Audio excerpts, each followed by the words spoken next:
So in lesson 5.1 of Chemistry Honors, we will learn about the periodic table, its history, and some properties of elements. I'm not reading off the presentation because apparently nobody likes it when I do it that way. So I'll just be doing it on my walk, if that's okay with you. So, first of all, if I was in the other class, you would have seen this before the test, and it may or may not have helped you. Unfortunately, our teacher was out, which put us 2 periods behind the other class. So, yes, while it should even out in the end to some degree, the other class is going to be ahead. And if I was in the other class, I would have gotten this video out sooner and quicker. So, to the other class, there's nothing I can do about this as to why this video is being delayed. Just know that our class isn't as ahead as your class, and it's the teacher's fault. So, moving on to lesson 5.1 of Honors Chemistry. So, the periodic table was developed by a guy named Mendeleev. He developed this back in 1869.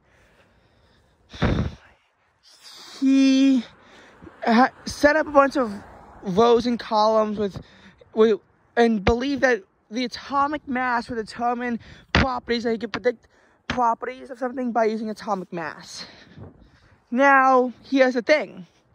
That's not actually correct. It's not based on atomic mass, but atomic mass is relatively closely related to atomic number. There is a little bit of overlap, but not much. Like, for example, argon has a higher atomic mass than potassium. I don't know what element 52 is, but it has a higher atomic mass than iodine, which is element 53. So there's a little bit of overlap, but in general it works. So this is a case of not being right, but being lucky, because his table worked fundamentally in most cases, even if his logic wasn't right. As my teacher calls it, it's better to be lucky than to be right. And also cited a weird example at the golf course of how sometimes his best swings are swings that weren't even correct swings, but again, he just happened to get lucky. And this was a similar logic to that, where in some cases it's better to be lucky than to be correct. This is one of those cases. Now, in 1914, the modern periodic table was developed, which uses atomic number, but keep in mind, again, it doesn't make that much of a difference. Hydrogen, which is element number 1, has an average AMU of 1.007, so the lightest element. Helium, which has an atomic number of 2, has an AMU of just over 4, so again, second lightest element.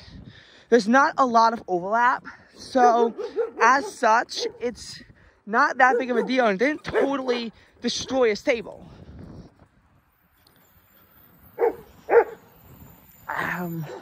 And what was believed was that, again, depending on what element you want on the periodic table, it will determine your thing.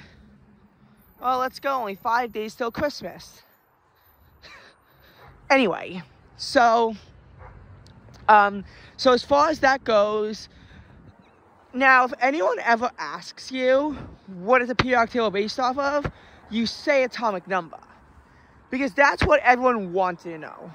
In reality, it's actually based on electron configuration, which we learned in the previous unit, but don't ever put down anything official. Just keep that in the back of your mind. If you do, you will get it wrong, because it's not what people want you to know. They want you to think it's based off the atomic number, but in reality, it's electron configuration. Like, when you look at it, the first 2 rows correspond nicely with the S sublevels.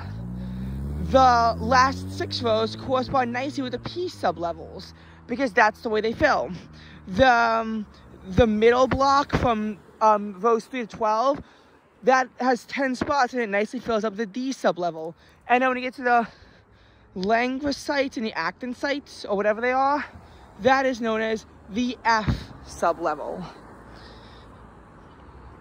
So, and when you see it goes 2, and then you have the 6 for P, and then the 10, and then the 14, they all work very nicely. There's several characteristics you could draw from everyone in a certain group. Like, for example, for the first row, with the exception of hydrogen, those are all alkaline metals, from lithium all the way down to francium. The second row is, I forgot what they are, but it goes from beryllium all the way down to radium. So, for example, in the second row, if you know what the properties of barium are, you don't actually need to know what they are. You just need to know what is believed in that row 2. Row 1, row 2. For rows 1, 2, 13, 14, 15, 16, 17, and 18, you can also find out the amount of valence electrons very easily. The amount of valence electrons that you have is going to be 1 for 1, 2 for 2, 3 for 13, 4 for 14, 5 for 15, 6 for 16, 7 for 17, and row 18, the noble gas is 18. Again, helium, which actually only has 2 valence electrons, but that's because the S sublevel can only hold 2. Helium with 2, neon, argon, krypton, and xenon, and radon. Argoneson is a bit too tricky to tell what it is right now. And honestly, sometimes when we get to radioactive elements, which begins at element number 83 for bismuth, we begin to exclude them because it begins to get funky when they're all radioactive.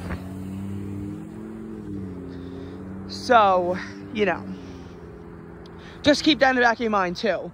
And like argoneson, we don't even really know what it is. We just know that that is what element number 118 is. So I hope you realize how they're based on electron configuration.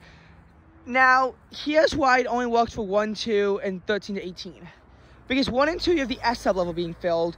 13 to 18 is being filled up in the P sublevel. But those 3 to 12 are being filled up on the D sublevel, which does not control valence electrons. Well, it's actually pretty simple. It's, in most cases, 2. Here's the tricky part, though. For chromium and for copper, you have a situation where the D sublevel for chromium is 4, and for copper has 9. So the reason why we fill 4s before 3d is because of the overlap in which 4s has less energy than 3d.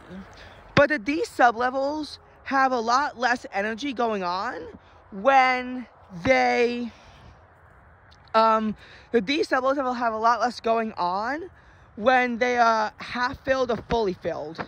In this case, it's because they are only one off, with being 3d4 and 3d9. We fill them either half fill for chromium or fully fill them for copper by taking an electron out of 4s. 4s1, 3d5, 4s1, 3d10. So this is row. This is for row 6, and it's for row 11. Row 6 and 11, and not all elements work like this, but in general, most elements work like this. And 3 to 12 represents what we call transition metals, and again, it's a D sublevel.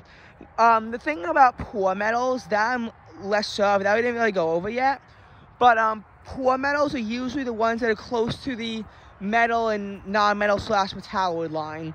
Usually you have strong metals, which go to poor metals, metalloids, and then you're in the non-metals category. But there's a line on the periodic table that devotes that, but it depends on how fancy the periodic table is. We haven't gotten to that. I just figured I'd mention poor metals because I am actually somewhat interested in them.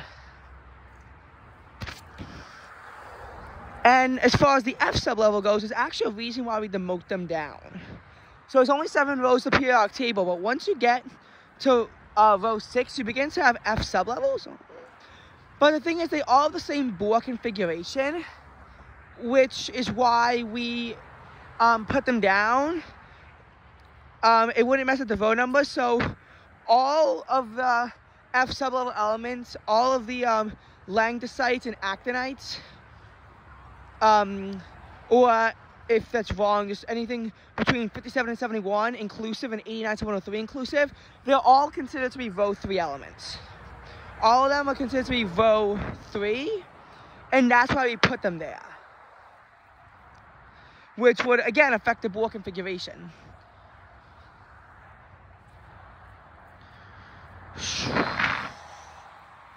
So, you know, that's what's going on. And just as one side note, in case you're wondering when an example of overlap would be that would screw over the previous table, I mentioned argon and potassium. This would be the most, like, fatal thing. So on average, potassium's AMU is only 39.1, whereas for argon it's 39.95. So if we were to use that, we would think of potassium as a noble gas, and and argon to be the alkali metal, and we put them in different rows. The thing is that potassium has a lot less neutrons than argon does, which is again what's really required in order to be in that category.